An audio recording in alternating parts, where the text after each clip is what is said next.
खुरुमजै ma'am पुनमक Kangle ट्यूजन ma'am मफम मरुब Manipuri ई पाउ खर update पीजरके Ahmad हयेंगी राशि फोल हाइना पाजरके जुलाई की तांग मरी 2025 हयेंग इराई निमित की मरुब राशि फोन खर मैम अपडेट पीजरके को अहमद मेस पुनिंग वाखल लैतादब थबक मफम होंग पीरी अनिसुबद ब्रिज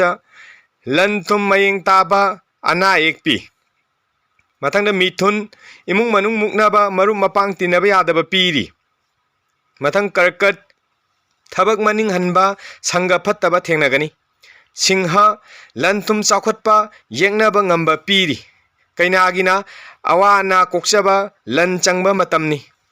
तुलागिना सेल तुम पुथबा मीने येंगथिब मतमनी वृश्चिकना इसाक इरन चाखोटपा अचौ असांगना चानबीब पीरी धनुगिना तौरुब थबक माई पाक्तब येंगनबना चाखोटपा पीरी मकर मसांग मरन फंगबा कानजब पीरी कुंभ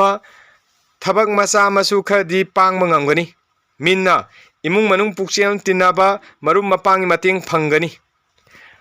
हाइबर राशिफल असिगी मखा ताबदा मणिपुरी पाउकर पिजरके अहानबदा ललो इतिकी मफम ओइना सेंगोटखिबा माउ मार्केट ngасidi अफब मरी थमनबगी मफम अमा ओइरगले किरण कुमार मतममदा माउ मियांगी ललो इतिक तौफम अमा ओइना सेंगोटखिबा माउ मार्केट असि ngасidi माउगी पोलमसिंग योनबत नतना हेन नक्सिनब मरी अमा सागतनबगी मफम अमा ओइरे हाइना मणिपुर सरकारगी information and technology secretary TI Kiran Kumar ने फोंदोखरे डीएम कॉलेज की ममांग लेरिबा माउ मार्केट असी हांगदोखिबा सही 10 मपुंग फारकपागा ngasi माउ इम्फाल मार्केट कोऑर्डिनेटिंग कमिटी ने सिंधुना पांगथोखिबा तौरम अमगा मरी लेनना टीआई किरण कुमार ने वाफम असी फोंदोलदुन मखातान हाइखिबदा ngасidi माउ मार्केट योलिबा पोट अमत लेमना मांगलरोय माउ मार्केट असिगी तोंगानबे इतोप तोपा मसक अमा हारगदी मार्केट असिदा माउदगी पुरकबा तोंगान तोंगानबा मखंगी लई कया योलिबसिनी माउ मार्केट असी नतबा अतोप मफमदा लईसिंग असी फंगदे हाइबदी नते अदुबु माउ मार्केट योलिबा लईसिंग असिगी इतोप तोपा मसक अमा ओहले माउ असी मसाना युमथोंग खुदिंग लई कया थागली माउगी कांगबु सिंग असी सुबनो मकनबा कांगबु अमनी मरम माउ मार्केट असी हेन पाक्थोक चाउथोक्तुना मपुंग फाबा मार्केट अमा ओहना बोहनाबदा पुना तौदांग लौमिनबा चंगी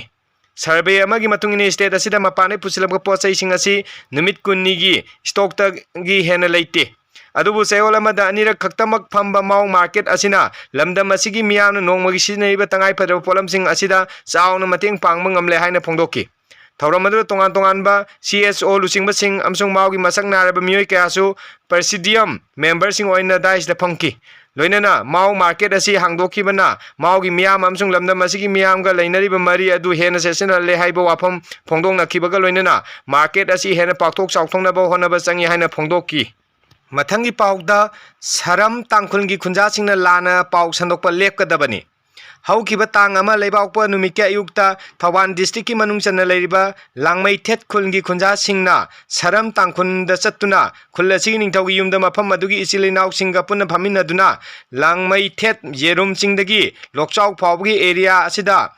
पाल्म ट्री थादना खंगनकी पांदा मदुदा मखा ताना यासिनबा पुरंगनबगी दमक अमुग अना फमिनबा हाइनसु यानकी अदु यामना ngalibadi numit asigi nungtinda saram tangkhongi ichinausingna press meet tawduna langmaithet khulbu lan uhanabagi mongda semjin sajinba pau thengnaki haina langmaithet apunma mera paibi loop langmaithet youth development association amsong langmaithet lai tawgal lukki apunba joint statement amana hari cherol asin makha tan hari bana saram tangkhongi khunjasina langathel khungi khunjasinga hojiksu nungsi chana leiminari sumnagi mathakta palliba jaga asida palm tree asi thaba thingba khaktani सरम तांखोंगी जगह सरम तांखोंगी खुंजासिंग पोचै थाबा तौनिंग तौबदा लांगमैथेट खुनगी खुंजासिंग eight पमसुंग यानिंगदब लेते अमसुंग a thing Bappi की बजु लेते अखोईगी जगह अखोइना palm tree थाबा थिंगजबसु खुल अदुगी खुंजा अमना मीडियादा मखोइना थबक सुब नोमबदा अथिंग बपीबगा मानै मखोइबु चटक्रो हाइबनी हाइना फोंदोरकलिबासि यामना लाइबक थीबनी पाल्म ट्री थाबना सरम तांखुनगी खुंजा पुनमकी सेमिलोन फगलनदुना याइफत नुंगाहिनगदब ओरेबदी अखोइना पालिबा जगासिंग अदि नत्तबा थानिंगबा जगादा थाबियु तौबदबु मथक्ता पल्लिबा जगासिना कोलिबा मफमसिंगदि अथिंगबासि थमनी अथिंगबासि होंदोकपसु लैते मैहोरोलदगी लोकचाउ फावबगी जगासि खुंगंग असिगी इपाइपुसिंगना ngak सेनु थमलकपा मफमनी हाइरि मथंगी पाउदा मणिपुर की टेरिटोरियल इंटीग्रिटी अमसुंग नेशनल यूनिटी काहलोय हाइबगी प्रोविजन हाप्तिबा फाउबा मिकुम नाहुम सिंगना लेबा मथौ ताई वाई के धीरेन इंडिया ने मणिपुर लौसिनदिंगीदा लेरंबा मणिपुर की टेरिटोरियल इंटीग्रिटी अमसुंग नेशनल यूनिटी अदु कायहलोय हाइबगी प्रोविजन अमा इंडियन कॉन्स्टिट्यूशन दा हापचिबो फावबदी लमदम असिदे लेमिनरिबा फुरुप कांगलुप खुदिमक मिकुम नाहुम सिंगना लेबा मथौ ताय हाइना यूसीएम की प्रेसिडेंट वाई दिरे ने फोंदोखरे हौखिबा चही 2001 दा भारत सरकार अमसुंग एनएसएन आईएम अनि की मरक्ता तौनखिबा बैंकॉक डिक्लेरेशन दा ngamkhai leitaba ceasefire हाइबा यावरंबदगी लमदम असिगी तोंगान तोंगानबा सीएसओ सिंगना पुनसिल्लगा चही अदुमकी जुलाई 3 दा सेंखिबा यूनाइटेड कमिटी मणिपुर की 15 सुबा मपोक कुमोन थौरम ngasi लमफेन सना कैथेन दा लेबा तंथा हॉल पांथोखिबा थौरम अमगा मरी लेनना वाई की धीरे न वाफम असी फोंदोल अदुन मखा ताना हाइकिबदा हौजी हौजिकसु भारत सरकार की माइकैदगी लमदम असिदा लेमिनरिबा तोंगान तोंगानबा कांगलुप सिंगी मरक्ता सिंचेप ताजंदुना अखोइगी टेरिटोरियल इंटीग्रिटी अमसुंग नेशनल यूनिटी दा काइबा पिना